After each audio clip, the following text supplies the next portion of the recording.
In the other video, we talked about how you can take two rational functions and set them equal to each other and graph them to see what the intersection would be, and that would be your solution. We also talked about how we could have cross multiplication, because when you have one fraction equal to another fraction, if you cross multiply, you'll end up with just one line of information instead of having fractions. But if we were to do that here, if we multiplied x plus 2 times x squared plus 2x minus 3, what's going to happen is we're going to have a cubic function, which is going to be a lot harder for us to simplify and factor. So thinking about the common denominator that we've been talking about, we can solve these another way by multiplying both sides by the common denominator. So when we look at these two, they both have x plus 2's, so they already have that common denominator. So what we're going to do is multiply everything by x plus 2. So we're going to multiply the right side and the left side by x plus 2. So I'm going to put parentheses around everything. And then I'm just going to put an x plus 2 kind of on the outside. Okay, this x plus 2 is getting distributed to this as well as this. So when I multiply x plus 2, it's going to cancel. So I end up with x minus 1 equals, and then this is going to cancel out these x plus 2's. So I have x squared plus 2x minus 3. So now what we have is a quadratic equal to a linear.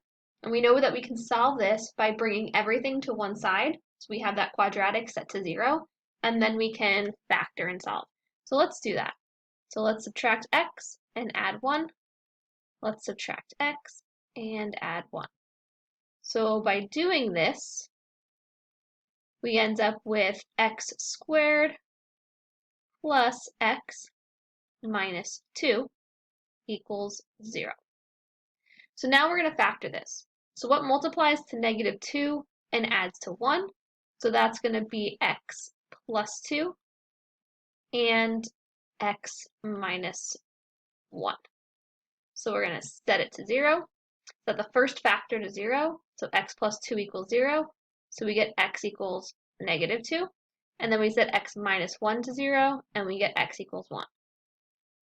So as we can see, there are two answers that we get. But the important thing about this is that we have to make sure that we check for extraneous solutions. Okay, and usually when we do that, we take our answers and we plug it into the original equation and we see if it's true or not.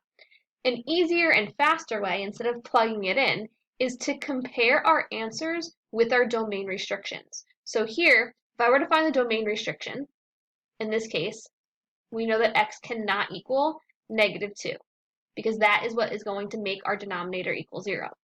So since we know our domain restriction is that x can't be negative 2, we compare this to the answers that we got. Since we have a negative 2 as an answer, that can't be. That is going to be extraneous, because if we plug it in, we're going to get 0 in the bottom. So this one only has one answer, which is x equals 1. So now let's look at another one. So first thing we want to figure out is what would our lowest common denominator be? So when we look at this, first thing we always want to do is make sure that we factor any denominators that we can first, so we can see exactly what it's made up of. So this x squared minus 4, I'm going to go ahead and I'm going to rewrite that as its factors so we can see what it's made up of. So x squared minus 4 is the same thing as saying x plus 2, x minus 2. So when I go ahead and I look at all three of these denominators, I know that my LCD is going to be x plus 2, x minus 2, right? So that's going to be my LCD. So I'm going to take the entire equation and I'm going to multiply it by x plus 2 and x minus 2. Okay, so I want to get rid of all the denominators. So when I multiply x plus 2, x minus 2 times this first fraction, the x minus 2's will cancel, and I'll be left with an x and the x plus 2. When I take this fraction, the x plus 2 and x minus 2 will cancel with the x plus 2, x minus 2. So that's just going to be x. and then that's going to be equal to, I'm going to multiply these over here as well. The x plus 2 from here and here will cancel. So we have the x plus 3 times the x minus 2. So now what we're going to do is distribute and FOIL and make this so we have something that is expanded out. So this is going to become x squared plus 2x, and then we have that plus x. And then on this side, we're going to FOIL this out. So we're going to have x squared, and then we have minus 2x plus 3x. So that's going to be plus x, and then we have minus 6. So we have quadratic equal to quadratic. We want to set this equal to 0 so we can factor whatever we need to. So I'm going to bring something to the other side. So I'm going to subtract my x squared, I'm going to subtract x, and I'm going to add 6. So I'm doing the opposite here so that these will cancel out. I'm going to do the same thing over here. So I'm going to subtract x squared, I'm going to subtract x, and I'm going to add 6.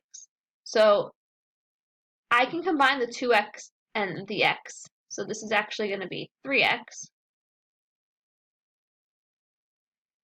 So now I have x squared minus x squared is gone. I have 3x minus x, so that's going to be 2x. And then I have nothing plus 6, so that's going to be plus 6, and that's equal to 0.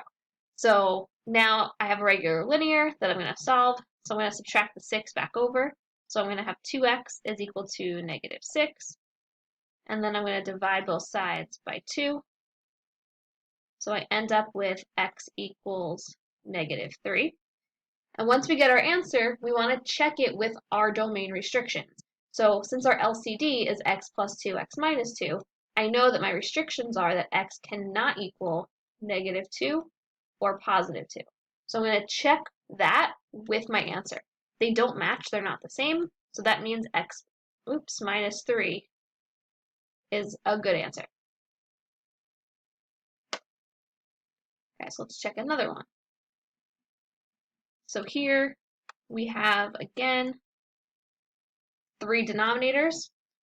What I'm going to do again is I'm going to change this one by factoring. So I'm just going to make this x minus 2. So now I'm going to look at all 3 denominators, and I'm going to figure out my LCD. So my LCD for all 3 would be x minus 2. So I'm going to multiply everything by that LCD. So x minus 2. I'm going to take this and multiply it to each of my 3 terms that I have. So x times x minus 2 is going to cancel with this x minus 2. So I'm going to be left with a 10 plus the x minus 2 times the 4.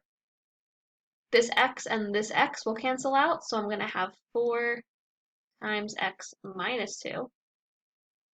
And then on the right side of the equal sign, the x minus 2's will cancel, so I'm going to have 5x. So again, I'm going to distribute my 4 here, so I'm going to have 4x minus 8 equals 5x. I can combine the 10 and the negative 8, so I have 4x plus 2 equals 5x. Okay, and then I'm going to solve. Since this is a linear, I'm just going to bring everything, the x's to the same side, so I'm going to subtract my 4x. So I'm going to get that 2 is equal to x. All right, so x is 2, that's the answer I get. We're going to go back and we're going to check it against our restrictions. So our LCD is x minus 2. So if I set those to 0, my restrictions would be that x cannot equal 0 or 2. I'm going to compare this to my answer. Oh wait, they're the same, right? 2 and 2. Well, if x equals 2 is not an answer, and this is extraneous, this has no answer. So that means that this is no solution. So when your answers that you get, you could have 2 answers that both don't work, or you can have 2 answers that do work, or 1 answer that works and 1 answer that doesn't work. It's not going to be all or nothing. So you have to check against your restrictions. If your restriction and your answer are the same and there's no other answers, then you would have no solution as your answer.